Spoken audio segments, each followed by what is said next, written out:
Hello, this is Dr. Grande. Today's question is, can I analyze the case of Thomas Quick?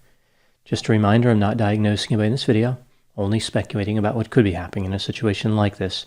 If you enjoyed this video, please like it, subscribe to my channel, consider supporting me on Patreon, and check out my podcast on YouTube.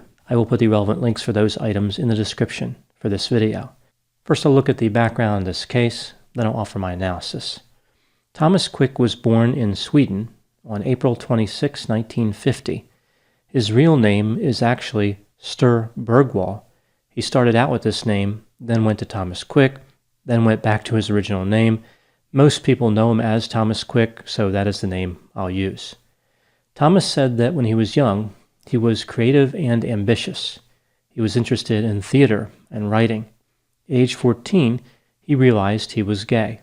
He was ashamed of this and hid that information from his parents, who he described as deeply religious. He started using drugs. Amphetamine was one that he really liked. At age 19, he was accused of molesting adolescent boys. In 1974, he hit a former lover in the head with a frying pan and stabbed him several times. The victim almost died. In 1990, Thomas dressed up as Santa Claus and robbed a bank. A clerk recognized him, and he was arrested. He was sentenced to a mental health treatment facility. In 1992, he started confessing to homicides that he did not commit. In addition to attracting the interest of the staff at the facility, the police became interested in his confessions. He was interviewed several times. Thomas attempted to improve his ability to confess by going to a nearby library and conducting research on various unsolved murder cases.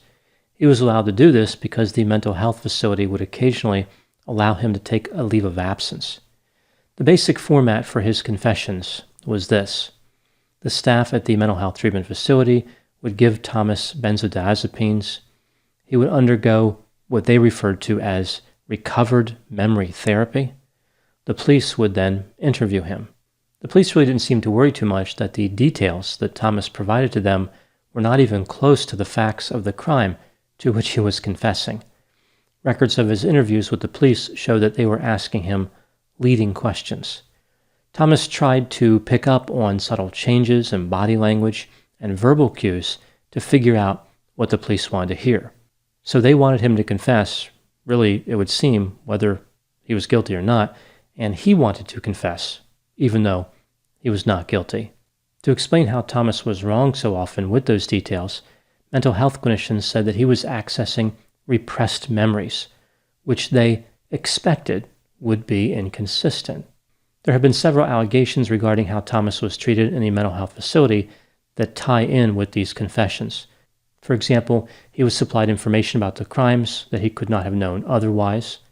Thomas was given preferential treatment. He had his own office with a computer and internet access. When he would visit murder sites, they would buy him food at a restaurant, which I guess was a substantial upgrade from whatever they served at the facility. From 1994 to 2001, Thomas was convicted of 8 murders at 6 different trials. For most of these cases, there was no evidence except for Thomas Quick's confession. In one case, Thomas appeared to have information that the authorities believed had never been disclosed to the public. In another case, he just kept guessing what the murder weapon was. He said it was an axe, then changed the weapon to a shovel, then to a car jack, before guessing that it was a wooden club, which was the correct weapon. The court never heard about the incorrect attempts. It would seem as though it didn't matter how many incorrect guesses he made. So if somebody used a really obscure murder weapon, like a pipe cleaner or something, he could have been there for years, just naming off different items until he finally said the right one. There was one case where Thomas said that he dismembered the victim's body and threw body parts in a lake. In a wooded area near that lake, the police found a 0.5 millimeter piece of charred wood. They insisted it was a bone fragment.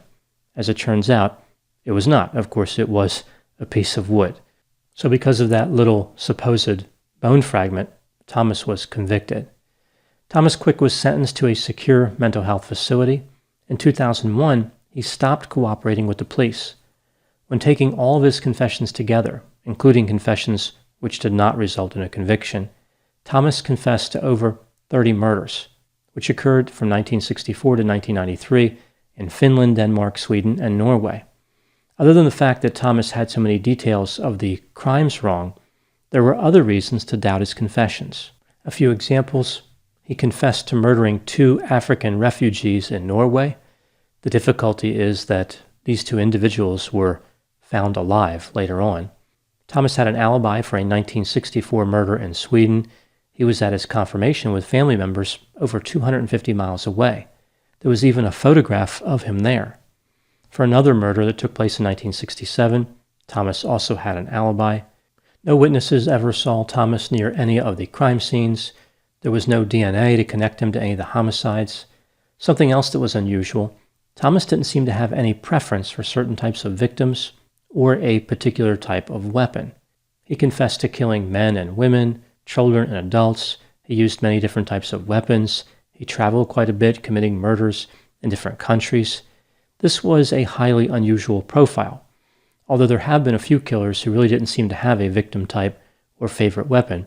For example, Richard Ramirez, the Night Stalker. More and more people started to doubt the veracity of Thomas Quick's confessions, and some people doubted that he had committed even one murder. In 2008, Thomas would deny involvement in all of the murders to which he had confessed.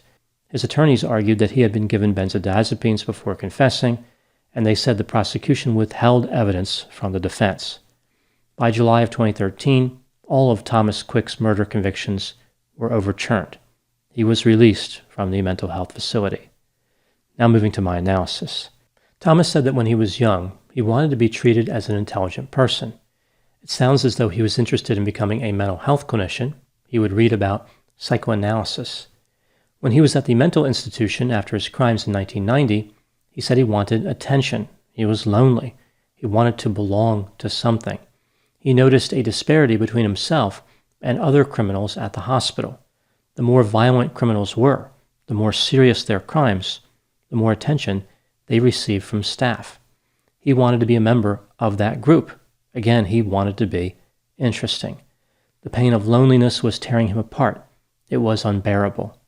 This led to him one day asking a mental health clinician this question: what would you say if I had done something really bad? Thomas noticed that this created an immediate reaction from the clinician. The individual was highly interested in what Thomas was saying. Thomas then implied that he committed a murder. The clinician was even more engaged. This was the beginning of Thomas Quick's career as a false confession professional. As I mentioned, the mental health clinicians explained Thomas Quick's low accuracy by saying that they expected inconsistencies with repressed memories. The clinicians would say these repressed memories pulled up information that was inaccurate. They can't be connected to anything real. These memories should not be trusted. They're really just a collection of nonsensical data. I get the sense that these clinicians weren't listening to the words they were saying. If they were, they would have figured out that repressed memories are nonsense. They don't exist. There's no such thing as a repressed memory. All the clues were there. All the pieces of the puzzle were available to these clinicians. Again, all they had to do was listen to what they were saying. Their own words told them what they needed to know. It's like they were just waiting for that aha moment that never arrived. What lessons can we learn in this case?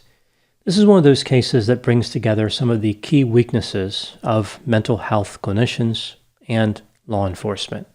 As far as mental health clinicians, this case highlighted how easily they can be deceived and how their interest in particular topics can drive certain narratives.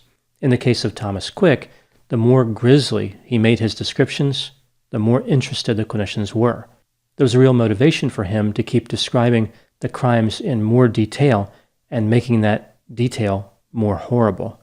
Some researchers believe this tendency of mental health clinicians is behind the incredible increase in the number of dissociative identity disorder diagnoses. This disorder is also known as DID. Clients sometimes respond to what clinicians want. They tell stories that they think will engage therapists. Interestingly, some of the clinicians treating Thomas Quick believed he had multiple personality disorder, which is the old name for DID. At various times, they also had theories about Thomas having borderline personality symptoms and schizophrenia-like symptoms. Thomas Quick's actual diagnoses are not known. That information was never released to the public. The remedy to this problem with mental health therapists is them showing a genuine interest in clients regardless of the details of the stories.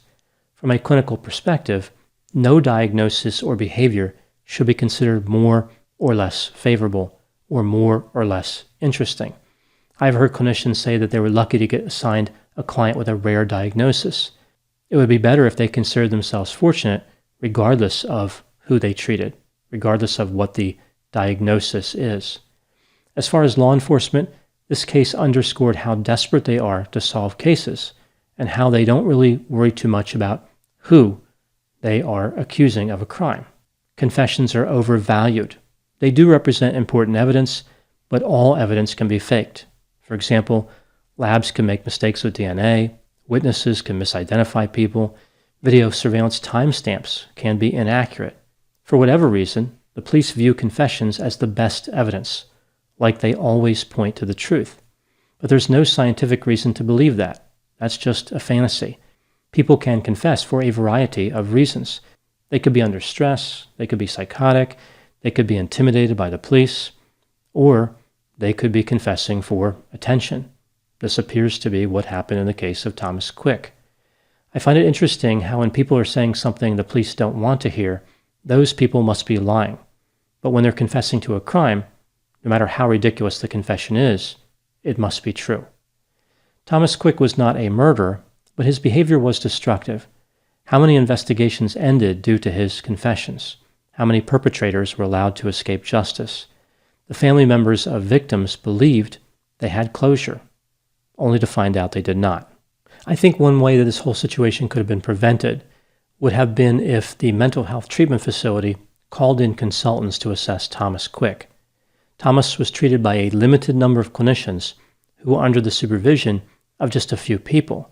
Once the supervisors believed Thomas was credible, all the other clinicians that those people supervised simply fell into line. There really wasn't a lot of diversity of thought. It wasn't like several independent clinicians, free of pressure, had an opportunity to offer their opinions about Thomas. He was a novelty. He was special. And the people in charge were not going to let a clinician come in and destroy that special contribution, that status that was keeping everybody engaged. Clinicians have a difficult time understanding their own bias, but they should know that the bias could be there. So even if they can't see their bias, they should know that bias exists. One of the safeguards against bias is allowing other opinions. Inviting other thoughts on a case is not a sign of weakness. Rather, it is a sign of competence. Those are my thoughts in the case of Thomas Quick. Please put any opinions and thoughts in the comment section. They always generate an interesting dialogue. As always, I hope you found my analysis of this topic to be as engaging as a confession. Thanks for watching.